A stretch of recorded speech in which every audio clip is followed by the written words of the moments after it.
Welcome to Channel's Book Club. I am Olakunle Kasumo. Thank you for joining us today. Now, people are very much defined by land ownership, and everyone keen on creating any level of wealth is often interested in acquiring land. There's a new book out on the subject of land that may very well catch your interest no matter which stage of life you are in at the moment. And the book's author features on our show today. You don't want to miss that. But first, let's mix things up a bit with some poetry. Here's one of Nigeria's most remarkable performance poets.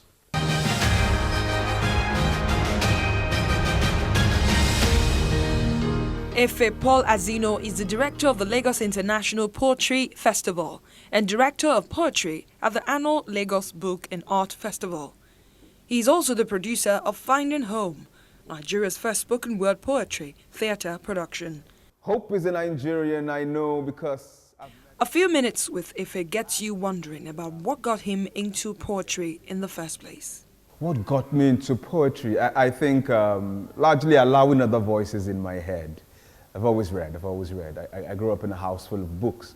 And you read and you get to this point where you start to feel like, I can also write my own stories. I can also do this, And I started out writing prose, actually.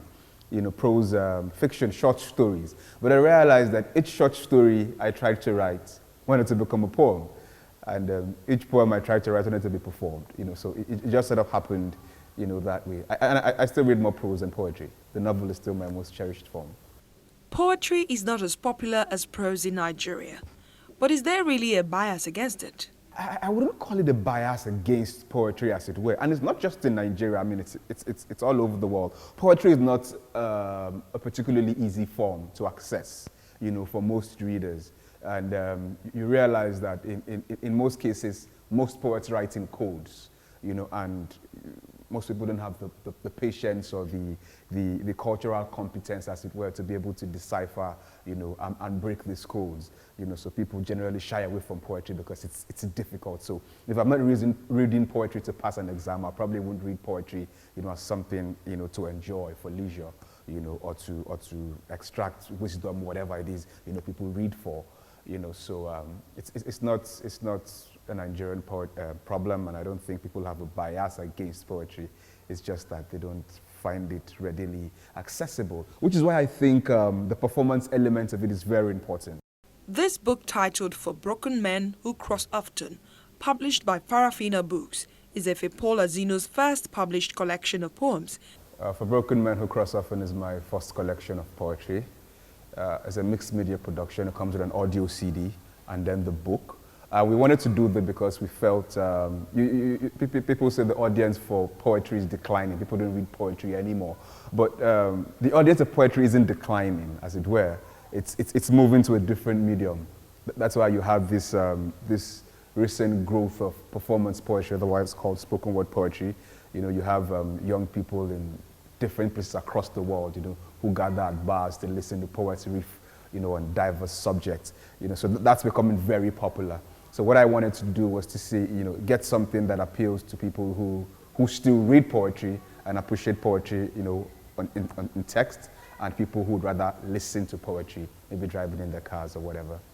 Many of Efe's poems tend to speak to the multidimensional complexities and realities of Nigeria.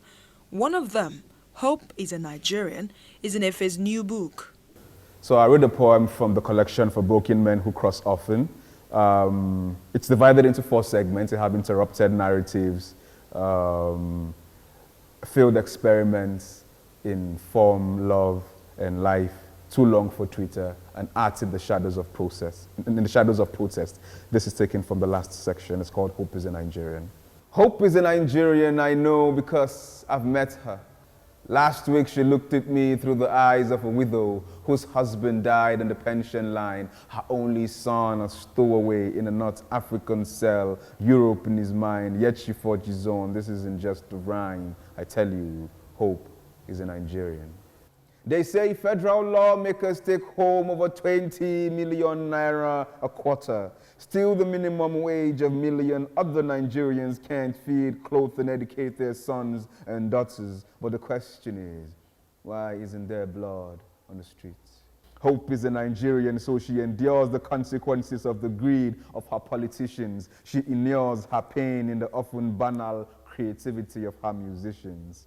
About 40% of her children are trained in public institutions where the students have no desk to sit on. 1/3 of her university graduates are hardly literate, yet she argues her future is bright. Hope is a Nigerian. At night she powers her homes with generators and leaves before the morning light beats the traffic. Her roads a sorry sight. It's pathetic what she has to put up with, yet she suffers and smiles. Hope is a Nigerian, you see. She hardly flinches when she announces she's the giant of the continent, its largest producer of oil, but 90% of its proceeds are controlled by 1/10 of the population, while the others drink off the sweat that flows from their tireless toils. Everything in the natural seems to have failed her.